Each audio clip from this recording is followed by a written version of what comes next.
Bienvenidos a una nueva sesión. Soy Beatriz Mellalira, doctora en Planificación Urbana y de Transporte de la University College London, y también investigadora y profesora en la Pontificia Universidad Católica de Chile en temas de planificación. En esta sesión número 5 vamos a discutir temas de habitabilidad urbana, calles saludables y transporte activo, especialmente para niños y niñas. Esta clase es una invitación a reflexionar sobre cómo podemos diseñar mejores ciudades para proteger a los niños de la contaminación, por ejemplo, y el rol de las autoridades en esta materia. Primero vamos a ver la aproximación Healthy Streets, vamos a ver cómo se aplicó una estrategia que conecta la salud y el entorno urbano en Londres, que favorece además la caminata y la bicicleta como un plan para producir impactos en el ámbito urbano. Y en esta sesión además vamos a ver que los entornos urbanos y la forma en que nos movemos están directamente relacionadas con la calidad de vida y que tienen un muy fuerte impacto en los niños.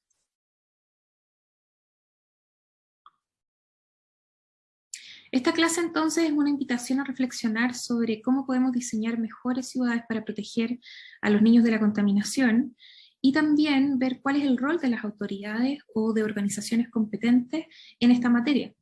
Primero vamos a ver la aproximación de Healthy Streets, aplicado como una estrategia de transporte en Londres que favorece modos como la caminata y la bicicleta, como parte de un plan para producir impactos en el ámbito urbano. Y vamos a ver en general en esta sesión cómo se relacionan estos entornos urbanos con la manera en que decidimos movernos, por ejemplo, y cómo esto tiene efectos directos en la calidad de vida y también en la salud de las personas. Entonces vamos a dividir los contenidos de esta sesión en tres. Primero vamos a ver habitabilidad urbana, vamos a ver qué son los determinantes y dominios de la salud y las interrelaciones en el entorno urbano. No desde la salud pública, no desde la epidemiología, sino que desde la planificación urbana. En la segunda parte vamos a ver esta relación directa entre salud, niños y transporte activo. Vamos a ver algunos de los impactos positivos de incluir la bicicleta y la caminata en niños y ciudades. Y finalmente en la parte 3 vamos a ver el plan de Healthy Streets o calles saludables, donde vamos a ver también específicamente cuáles fueron los indicadores, implementación y monetización del sistema. Entonces en esta primera parte de esta sesión vamos a revisar qué significa la habitabilidad urbana, cómo se integran los llamados determinantes de la salud con este entorno urbano, ya que diría yo que hace unos 10 años ha empezado a ganar relevancia este concepto de urban livability o de habitabilidad urbana, que explora justamente el potencial de medir los determinantes sociales de la salud a través de indicadores. Entonces con esta medición se hacen mucho más fáciles los procesos de implementación de proyectos y también de evaluación de proyectos luego de construido. Y especialmente considerando que en los próximos 30 años, hacia el 2050 más o menos, más del 70% de la población mundial va a residir en ciudades. Los impactos a la salud, entonces, tanto del transporte como del entorno construido, en este escenario van a ser relevantes. Hay una investigación, por ejemplo, de Batland y sus colegas que reconoce que si bien hay un creciente interés político, por ejemplo, en medir esta habitabilidad urbana, todavía la mayoría de los indicadores son vagos, requieren más investigación, mayor desarrollo. Y por otro lado, sabemos que desde nuestras propias posicionalidades, sabemos que cuando se trata de medir indicadores un poco más subjetivos, que son un poco más difíciles de cuantificar, al menos en el ámbito de la ciudad, que nosotros sabemos que impactan a las personas, pero que de todas maneras se salen de las métricas convencionales, se hace difícil convencer a los tomadores de decisión de que estos factores o estos indicadores son importantes. Entonces, para poder medir estos indicadores, es importante entender esta relación entre los resultados sociales o los impactos que se producen y los de salud.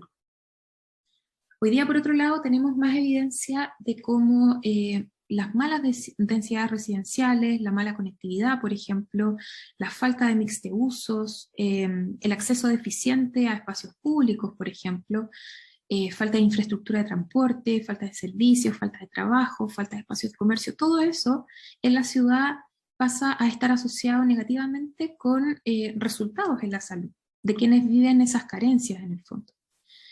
Sin embargo, esta definición de habitabilidad urbana va también más allá de este entorno físico, de todo este listado de cosas que les mencioné recién, y se extiende también a las interacciones sociales. Y eso en torno a una investigación de Hankins y Powers. Y además estas interacciones sociales o esta definición de habitabilidad, además está estrechamente vinculada con los determinantes sociales de la salud. Y esto abarca desde instancias donde las personas nacen, viven, trabajan, incluso que envejecen, y su relación con los sistemas que están establecidos para hacer frente a este tipo de avances en la vida de las personas. Esta figura muestra, por ejemplo, cuáles son los determinantes de la salud, que están categorizados en dominios, en resultados intermedios y en resultados de la salud y el bienestar. Ahí lo pueden ver en la imagen. Los determinantes medioambientales, naturales, del medio en el fondo, fueron transversales a todos estos dominios de la salud. Y estos dominios fueron, como ven aquí en la figura, crimen y seguridad, educación, empleo e ingreso, servicios sociales y de salud, vivienda, cultura y recreación, alimento local, espacios públicos abiertos, cohesión social y democracia local, transporte. Y es interesante que dentro de los determinantes, cada uno de ellos tenía una serie de indicadores. En el caso del transporte, es uno de los determinantes que tuvo la lista más grande de indicadores disponibles, 42 en total, lo que es una manifestación de la importancia que tiene el transporte en la cotidianidad de las personas también. Algunos indicadores, por ejemplo, que se usaron en los determinantes de transporte, tienen que ver con el diseño de calles y puntos de acceso, tasa de participación en los modos de transporte público y activo, percepciones de los estacionamientos de los automóviles o la rapidez y asequibilidad del transporte, cuánto las personas son capaces de pagar por el transporte, modos de viaje al trabajo o a la educación, la partición modal y así varios otros en el fondo que van generando un listado de indicadores que son relevantes para medir el dominio del transporte en esta relación que estamos viendo. Otro estudio que es bien interesante es este de Reading y otros que entiende o explora de alguna manera esta relación entre el ambiente construido y la salud urbana. Entonces dicen que la ciudad, al ser un sistema complejo, tiende a afectar a la salud urbana desde muchas interacciones, entonces tiene que ser visto de manera mucho más holística y es difícil aproximarse al problema o desde la planificación tradicional o de manera sectorial, por ejemplo. Entonces ellos plantean como investigadores que existen ciertos componentes principales para entender la planificación de la salud urbana, y ahí mezclamos estas tres componentes en el fondo, tanto la planificación como la componente de salud, como la ciudad en el fondo, al decir que estos impactan en el ámbito urbano. Primero es importante entender que la experimentación de proyectos urbanos en la ciudad permite más innovación y facilita la convergencia de distintos actores. Lo otro que ellos dicen es que hay ciertos métodos de evaluación de estos proyectos que debieran estar enfocados en el diálogo, en la deliberación y en la discusión con otras personas. Tercero, el debate de las dimensiones morales y éticas, que no es una discusión fácil ni muy habitual en torno a cuáles son estos impactos de la salud urbana y en los entornos urbanos.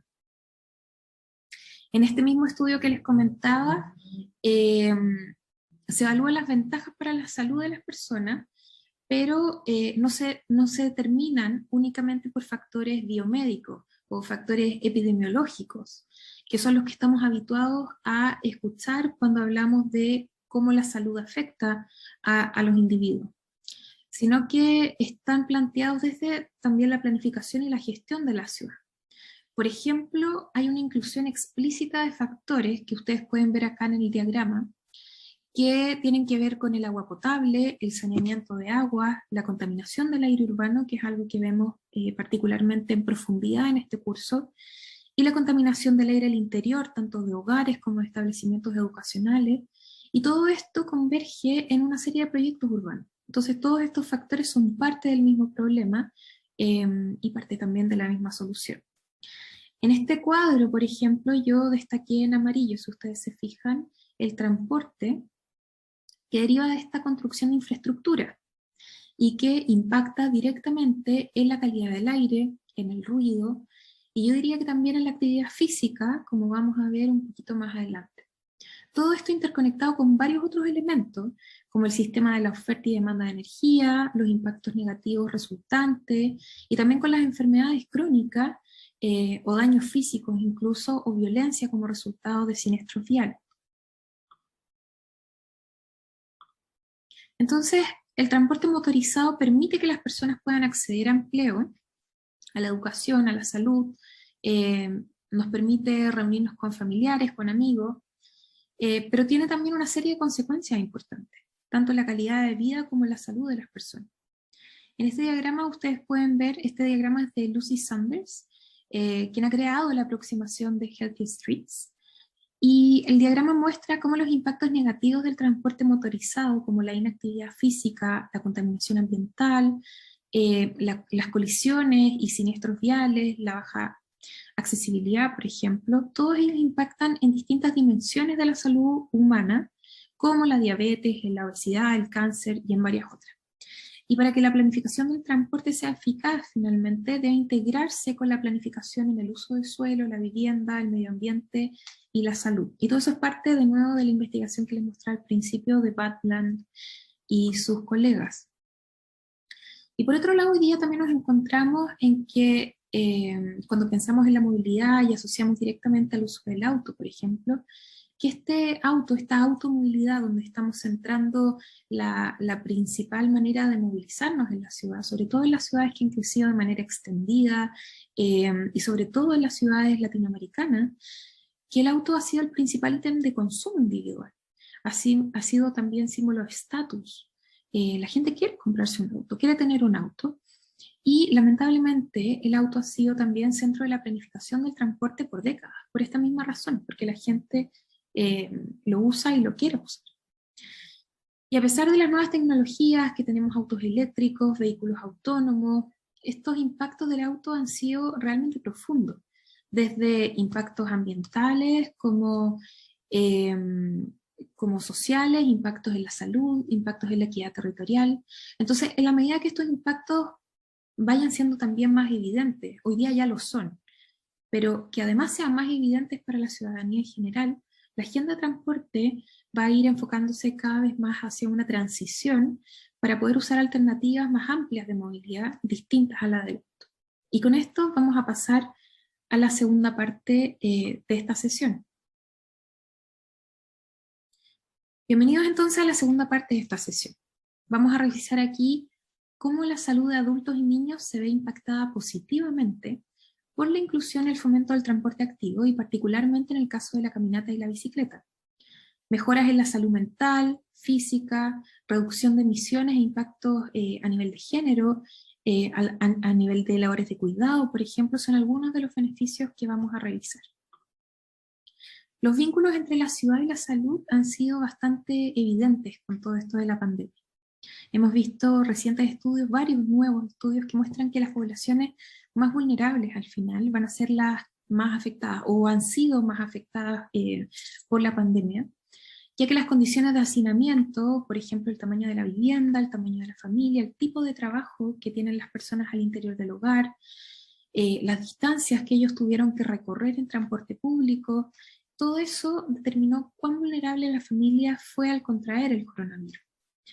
Por otro lado, después del primer año de pandemia y ahora dentro del segundo año de la pandemia y así en adelante, hemos visto también las evidencias de estudios que muestran que la salud mental de las personas también fue afectada fuertemente por las cuarentenas o por la falta de movilidad, por los cambios de hábitos y también por todas las consecuencias sociales y económicas que esta pandemia trajo. En el caso particular de los niños, por ejemplo, recientes estudios señalan que por causa de la pandemia los niños han tendido a experimentar mucho más miedo, incertidumbre, distanciamiento social, que eso ya es un impacto en sí mismo, irritabilidad, trastornos del sueño, diferentes síntomas de malestares físicos y privación también prolongada de experiencias escolares, como la falta de acceso a los colegios, las clases transformadas a un formato online, entre otros varios factores que han influido o han impactado negativamente en los niños.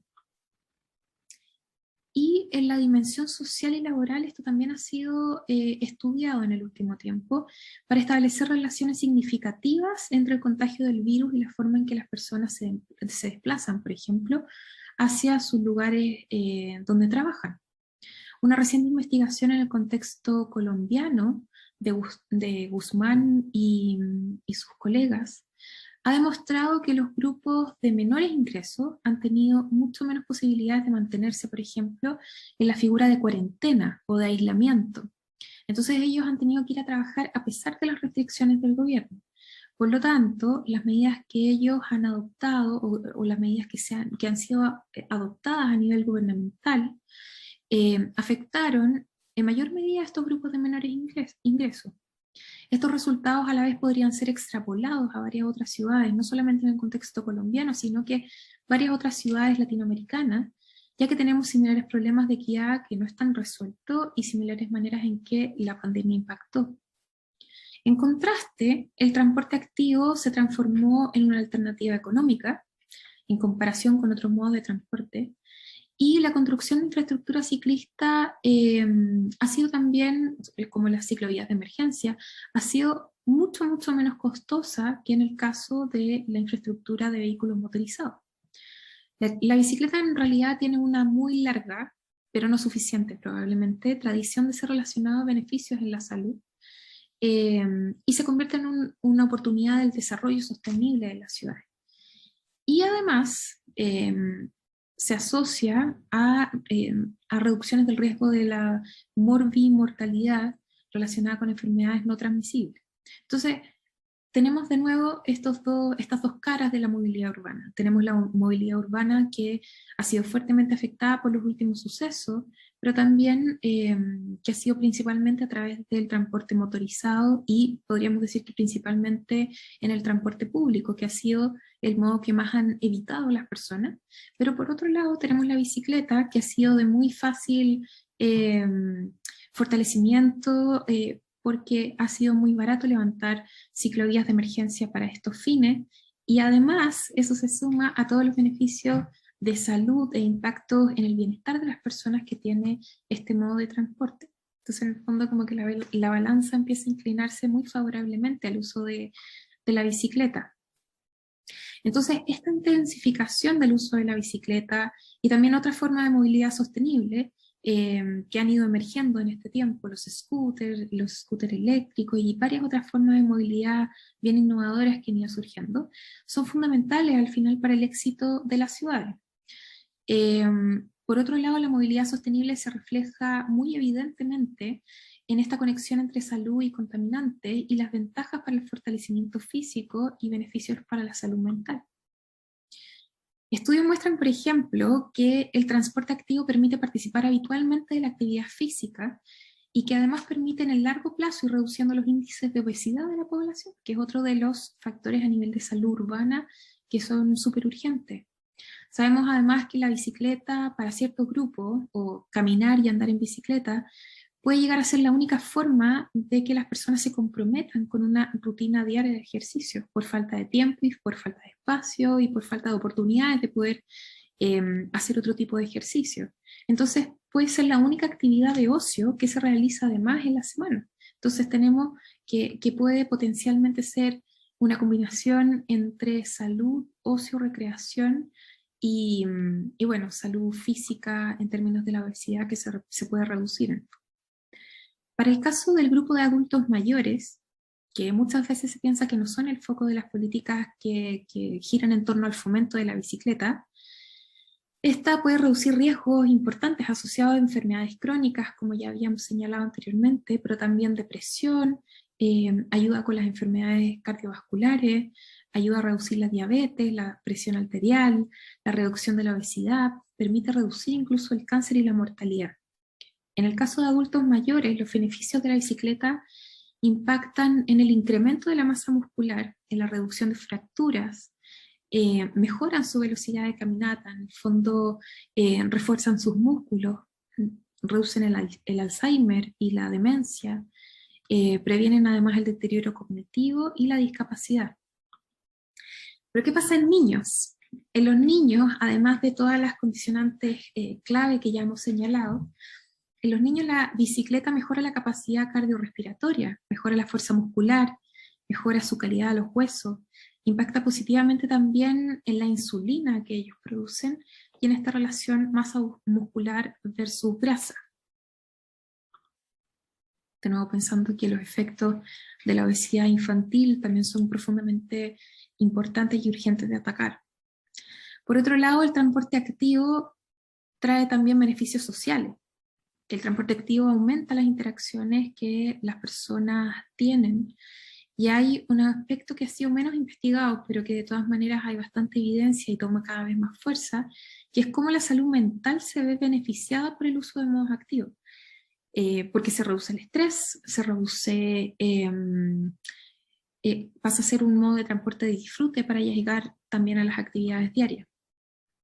Y además, fomentar el transporte activo proporciona beneficios ambientales muy significativos.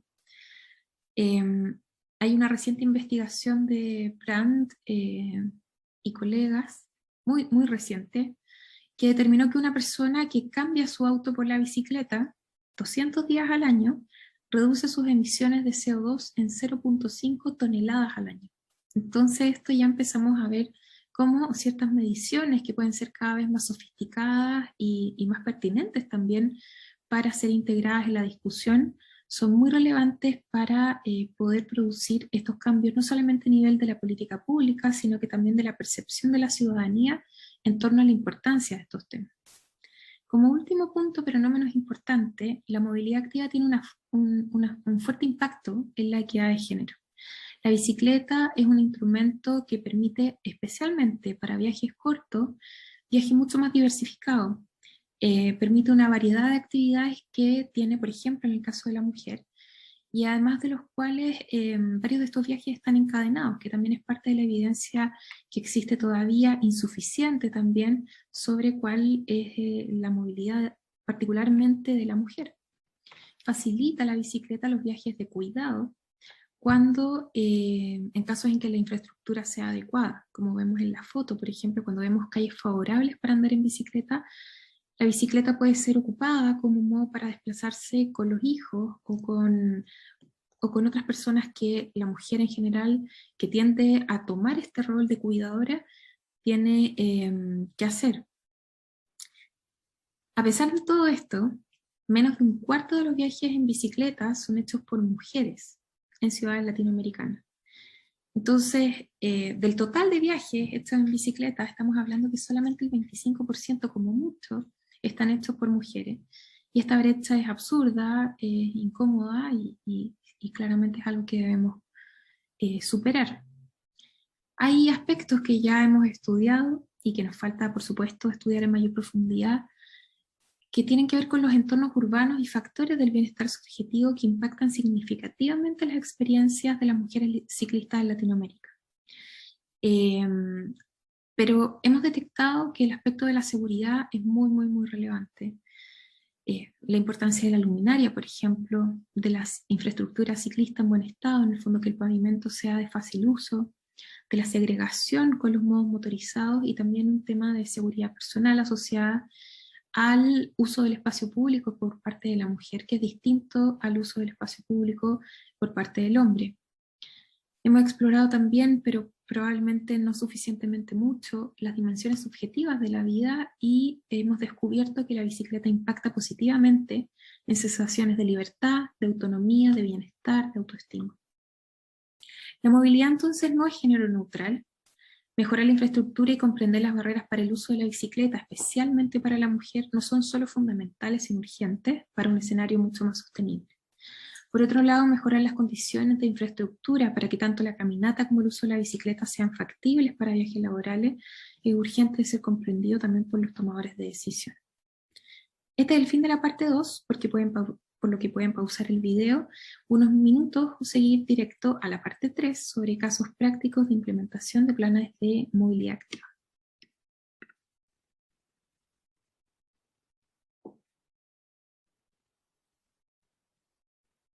Bienvenidos ahora a la parte 3 de esta sesión. Acá vamos a revisar un caso en Reino Unido que enlaza conceptos que ya hemos abordado en las partes 1 y 2 de esta sesión. Vamos a revisar el caso de Healthy Streets o calles saludables desarrollados por el área metropolitana de Londres y vamos a ver qué es lo que han considerado a priori para su implementación. En el caso de Reino Unido, Transport for London genera en el año 2017 un plan de acción para mejorar la salud de los londinenses a través de intervenciones en la movilidad, las calles y el espacio público. Incorporar los impactos del uso del auto y priorizar la bicicleta, la caminata y el transporte público fueron los ejes de esta medida. Y esta medida esperaba finalmente poder incrementar fuertemente el uso del transporte público, la bicicleta y la caminata. Entonces la idea era que el 80% de estos viajes diarios fueran en estos modos sostenibles y que las personas en Londres tuvieran al menos 20 minutos de movilidad activa diaria hacia el 2041. O sea, tenemos 20 años para que las personas hagan parte de su rutina diaria de movilidad el hacer ejercicio. Se planteó que este plan ahorraría al Sistema Nacional de Salud cerca de 1,7 mil millones de libras en costos de tratamiento de enfermedades físicas y crónicas durante los próximos 20-25 años. Por otro lado, generaron estrategias para mitigar impactos negativos en la implementación del plan. Inclusión de distintos actores, participación vinculante, sugerencias constructivas en el proceso, monitoreo y evaluación. En este cuadro de la izquierda pueden ver el tipo de medidas que ellos tomaron para reducir los impactos en distintas esferas de acción del plan. Pueden tomar unos minutos para pausar el video y revisar con calma la tabla.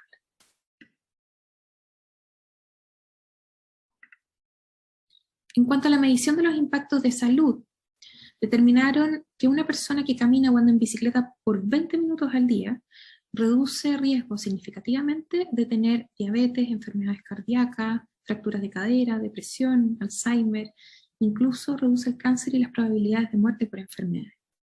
El plan también tiene en consideración los desafíos de incorporar en esta lógica de movilidad activa a los niños para aumentar el tiempo que hacen actividades físicas, por ejemplo, o la cantidad de tiempo que ellos pasen afuera de las casas, para reducir los niveles de obesidad infantil, para promover su independencia también y para fomentarlos a caminar, ir a la escuela como parte de sus actividades de recreación y ocio.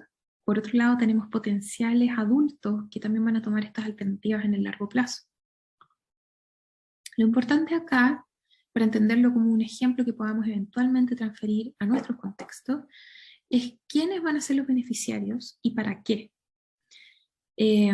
Así como también la capacidad reflexiva para ver qué falta o cómo complementamos este diagrama con factores particulares de nuestra ciudad. Entonces, este es el diagrama que engloba las ideas de las acciones que este plan tiene en la ciudad. Entonces tenemos, por ejemplo, que hay distintos tipos de peatones, como hay diversidad de peatones que tienen distintos estilos de vida y que todos pueden converger en este espacio público. Son espacios o son calles que son fáciles de cruzar. En el fondo no hay un problema para el caminante de poder estar buscando dónde tener que cruzar la calle, que es bastante incómodo. Son lugares o son calles que tienen la posibilidad de tener sombra o abrigo. Me refiero con abrigo al hecho de que si está lloviendo no sea una incomodidad tener que estar caminando en la calle o andando en bicicleta. Tiene que tener lugares para detenerse, que en general nosotros asociamos con comercio, pero que también pueden ser otro tipo de lugares. Pueden ser lugares de ocio, de recreación, pueden ser teatros, museos, comercio también, pueden ser servicios. También está que no sean tan ruidosos. Eso en nuestras calles está muy relacionado con la velocidad de los autos, por ejemplo, con la existencia de las motos, con la falta de regulación de los ruidos urbanos. Entonces estas calles que tratan de ser calles saludables, calles amigables, finalmente también hablan de reducir las velocidades de los vehículos motorizados para que incomoden menos, en el fondo, a los peatones y a los ciclistas. Que sea esta calle un espacio donde la gente pueda elegir caminar y andar en bicicleta, sin tanta vuelta, sin tanta planificación de una ciclovía, que sean lugares que sean fáciles de acceder finalmente y fáciles de andar. Lugares donde la gente se sienta segura. Entonces, que eso nosotros hemos diagnosticado que efectivamente es un problema muy grande a nivel latinoamericano, pero que cuando la gente se siente segura con ciertas intervenciones de diseño en el espacio público, por ejemplo, es muy grande la percepción de cómo cambia esta percepción de seguridad y luego cómo impacta en una intensificación en el uso de estos espacios públicos. La calle como espacio público. Una calle donde haya cosas para ver y para hacer, que yo creo que está bastante relacionada con el ejemplo anterior de lugares para detenerse. También que donde la gente se sienta relajada. Entonces esto se logra, por ejemplo, con sentimientos de una mayor seguridad. Y así, entonces tenemos este listado. Por ejemplo, una muy importante y que es muy atingente a nuestro proyecto en particular, es que el aire esté limpio. Entonces, o que la gente pueda elegir caminar y andar en bicicleta. Entonces, todos estos son parámetros que ellos ocuparon como indicadores para hacer este vínculo entre caminantes y salud urbana. Creo que, como decía antes, es importante ante la eventualidad de querer transferir estos elementos, cuáles son los elementos que faltan, dónde están puestos los acentos, quiénes van a ser los beneficiarios potenciales y para qué esto puede ser útil particularmente en el contexto de nuestras ciudades. Para recordar, me gustaría terminar con 7 puntos. Primero, que la habitabilidad considera entornos físicos y relaciones sociales, que ya lo habíamos dicho, y está directamente alineada con los determinantes de la salud urbana. La movilidad, la movilidad se relaciona tanto con la habitabilidad como con los determinantes de la salud. El transporte motorizado tiene una serie de ventajas, pero también consecuencias muy importantes en la vida y la salud de las personas. 3, la promoción de calles saludables puede disminuir los impactos negativos del auto. Por otro lado, en el punto 5 tenemos la promoción de la movilidad activa, como la bicicleta y la caminata, impactan positivamente en distintas dimensiones de la salud humana, como la disminución de diabetes, obesidad, cáncer, entre otros. Sexto, la bicicleta permite viajes cortos, diversificados y variedad de actividades. En ese sentido, favorece el ahorro e inclusión laboral para la mujer. Séptimo, y con esto vamos cerrando ya, una persona que cambie su auto por bicicleta 200 días al año reduce sus emisiones de CO2 en 0,5 toneladas al año. Me parece que esos son números significativos y que nos dan mucho para reflexionar. Hemos llegado al fin de esta sesión. Muchas gracias por su atención. La siguiente sesión abordará cuán importantes son los gobiernos locales y la sociedad civil para producir este tipo de cambio. Y en la sesión 7 de nuestro curso revisaremos otras iniciativas en las que con la participación y planificación estratégica con niños, con y para niños, ha sido fundamental para la generación de proyectos integrales y valiosos para las comunidades. Nos vemos en un siguiente video.